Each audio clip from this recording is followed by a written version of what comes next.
Bam Bam with Luke. Luke Nation and I are from Indianapolis, and we're gonna go see Bam Margera. All right.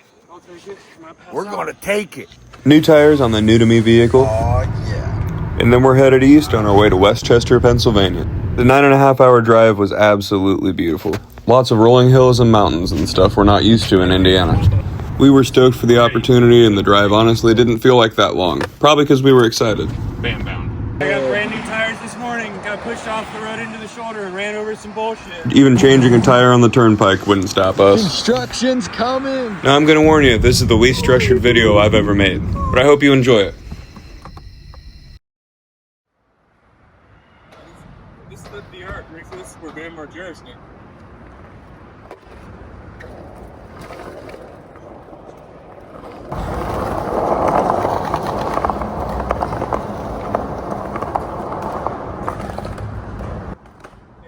Bam skates? Bam who? Bam Margera? Bam Margera? What's that? Bam Margera? Bam Margera. Is that the guy who said I got nice teeth, but everything else around the teeth? There. What's up? Heard something like that. Fuck that guy. You know, he's not yours? I don't even know.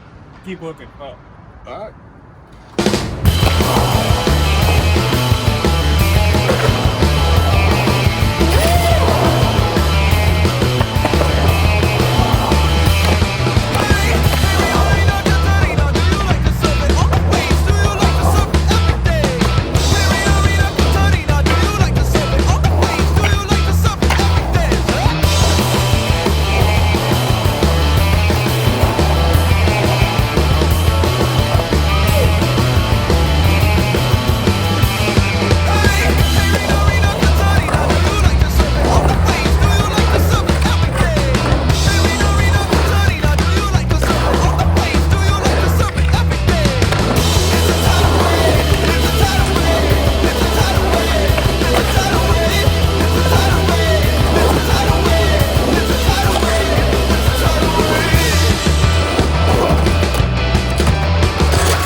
We're gonna take a break for a random food review at Skinny Joe's in Philadelphia.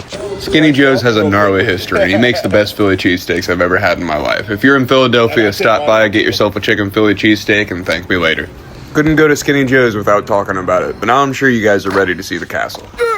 Located in the historic hills of Westchester, Pennsylvania, Castle Bam is absolutely immaculate. Lots of gnarly stuff and skateboarding history has happened in this house, and we're extremely grateful that Danny and Bam had us over. The house is filled with artwork, skateboards, and amazing architecture. Now, I'm sure you've seen that Bam spends most of his year traveling, but this is where he comes home, and what a place to call home. On a little side note, Bam is on an amazing journey right now, and that's his sobriety journey. He's diving into skateboarding again head first, and it's amazing to watch. His legacy to skateboarding is undeniable, but his sobriety story is extremely powerful, and I know it can help a lot of people. So we're going to finish up this tour, do some skateboarding, some exploring, and then I asked Bam to talk about his sobriety. Stick around for one of the most inspiring sobriety stories I've ever heard. Thank you so much, Bam, for opening up about it, because I know it's going to help a lot of people. And now, it's time to skate with the man himself.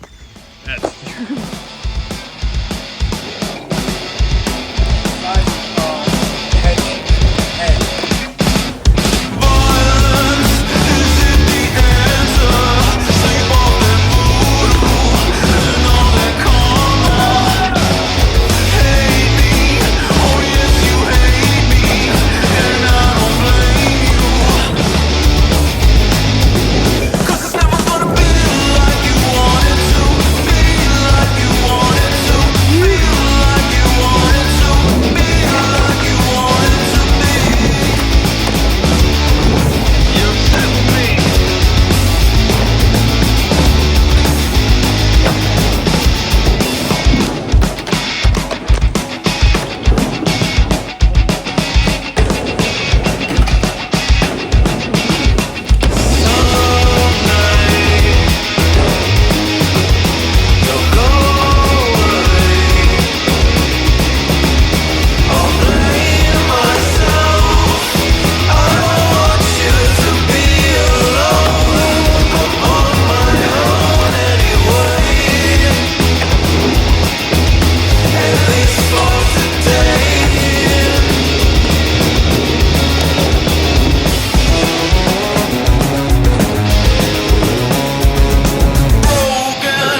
So after skating and exploring Westchester, Pennsylvania, it's time for Bam to talk to you about sobriety. Listen up, pay attention. It's going to help you. All right, we're here with Bam Margera. He's going to talk to us about his sobriety. Seems a little crooked. Yeah. Is that better? There we go. That's perfect. Yes. What up? It's Bam Margera here with some notes on sobriety. So I will be officially a year sober in on September 28th, which is also my real birthday. And honestly, is what it took. I mean, I've been in 13 different treatment centers back to back at 90 days apiece, being the longest Florida shuffle. I should have a Guinness Book of World Records plaque on the wall because nobody should be shuffled that long in treatment, teaching me that alcohol's bad and it's not any good. Well, I'm very fucking aware of that. And in fact, I was so aggravated that they're like, so what are you going to do when you get out? I'm going to sip on a White Claw because fuck you.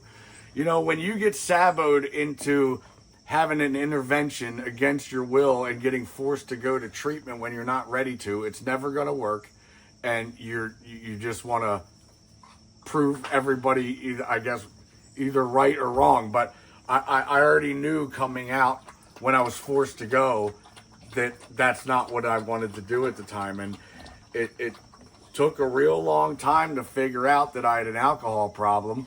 And I would always be the one that would be like, oh, wake up, I'm never drinking again. I swear to God, this is it this time. Then a day or two goes by and I'm like, all right, I'm feeling a little better. I'm going to sip on a beer. Or just wake up feeling like shit, knowing that if you have a beer, you're going to feel good. And then if you have another one, you're going to feel even better. And then if you even have another one, you're going to feel excellent. And then you're in the same vicious cycle from hell.